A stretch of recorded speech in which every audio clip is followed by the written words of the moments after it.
I do want to pause just very briefly on the reports that have been published with regards to the dust emissions and the effect that our operations are having on surrounding communities.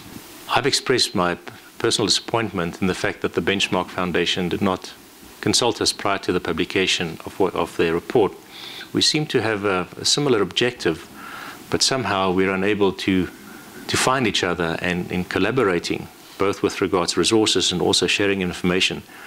What they unfortunately completely left out of their report are the following, and I'll just touch on the key issues.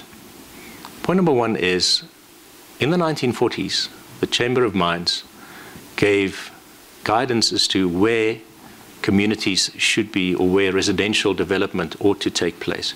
They announced a safe buffer zone around tailings dams. And we've been mining tailings dams now for the last 30-odd years.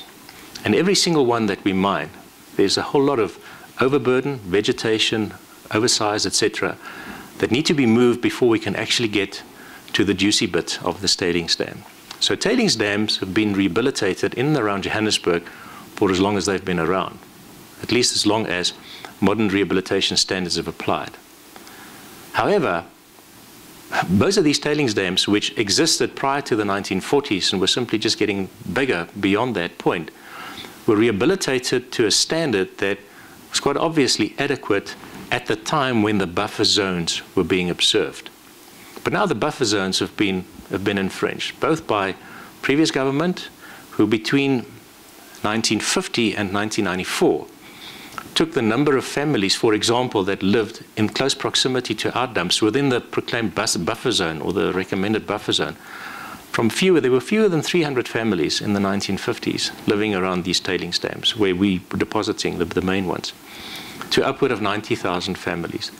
And even post-1994, new areas were being proclaimed and getting ever closer and closer and closer to these tailings dams. The rehabilitation, the historic rehabilitation measures on those, what's now been referred to as abandoned mines. They're no abandoned mines. They are closed mines. All of those tailings dams were closed. But the rehabilitation standards to which they were rehabilitated in those days were not designed to cater for families and for residential areas within 50 and sometimes 80 meters, or 80 and sometimes even 50 meters away from these tailings dams. They are wholly inadequate. That is the reality. Something that was pointed out, but maybe the context within which it was pointed out was lacking. I think the second point that we didn't see coming through adequately is the fact that DRDGold has managed to not only cover more than 300 hectares of its permanent tailings deposition facilities in vegetation in the last 300 years, but it's also managed to very significantly reduce dust emissions to the point where, unless the wind is pumping at 50 knots from the southeast, there's hardly any dust coming off these tailings dams. So the extent and the degree to which there may have been nuisance in the past has been and is continually being reduced by the efforts of our organization. These tailings dams, and I'm talking specifically about the ones in the Crown area, were also rehabilitated to a standard that many, many years ago was adequate.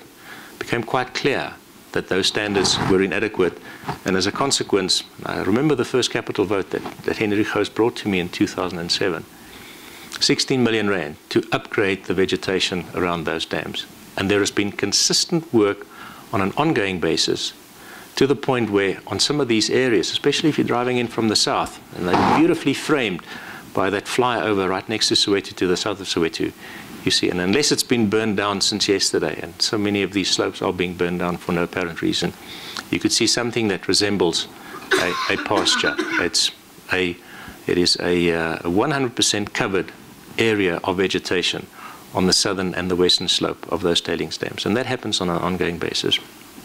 I don't understand why there's a reluctance on the part of the Benchmark Foundation to talk to us. I don't understand why they refuse to come and have a look at our information. I don't understand why they are reluctant to engage with us to see what it is that we're doing and what we're going to be doing. And I'm perplexed by their position because of the following. There's only one institution, I'm talking about government, private, mining, NGO, there's only one institution in Johannesburg at this point in time that is spending money and dedicating resources towards either the removal of tailings dams or the vegetation of tailings dams. DRDGold had spent more money on vegetating tailings dams in the last 10 years than it did in paying dividends. And it will continue to do so until we have finished our rehabilitation program. I fail to understand, I fail to see the downside on the part of an NGO to come and talk to us. I really do. And the invitation is there. Open invitation to government, local, provincial, open invitation to any of these NGOs to come and talk to us and say, these are our concerns. And we believe that you are doing some work. You know, what is it that you're doing and how can we make it better? And by the way, this is information that we managed to get. This is the source of that information. Do you want to test that? Do you want to do something about that? And we'll share some of our information, all of our information insofar as it's pertaining to that, with them as well. If we want to bring about a permanent solution for the environmental impacts of mining in and around the Johannesburg area, then we are going to be have to be more collaborative in our approach and maybe form a joint consensus. And maybe those who are at the receiving end of these settlement initiatives and township development initiatives, they might actually see some actual benefit and a real improvement in their quality of life. The picture at the bottom. This is what they all should look like eventually. That's the sort of vegetation that we're establishing around the side slopes and around areas that are exposed through our activities. You put fire to that, you set fire to that, then all of that vegetation is gone. And we cannot figure out why people want to do that for any reason other than want to look at a fire. How are you suppressing the dust? We have covered a very large percentage of the side slopes. The tops have been covered 100%. They're fully covered. There's very little dust coming off the tops. And we will continue to cover the remainder. Should be finished at about 2022. And the objective that we set ourselves was to halve the amount of dust coming off the tailings dams every year, to have at least a 50% reduction every year. And obviously, you know, proportionately it becomes less and less and less and less. And we've actually managed to stay quite close to that.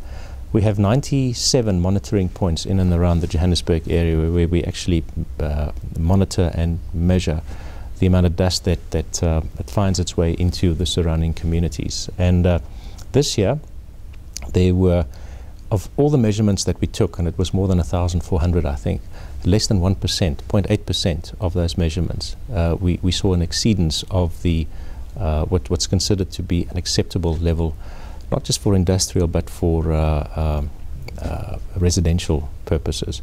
So the twofold. I think the impact that we're having on dust in and around Johannesburg is twofold. On the one hand, we are taking away a lot of these older mine dumps where communities live quite close to. For example, the Riverlea community, they had those two big mine dumps, the 3L and 3A mine dumps, right next to them.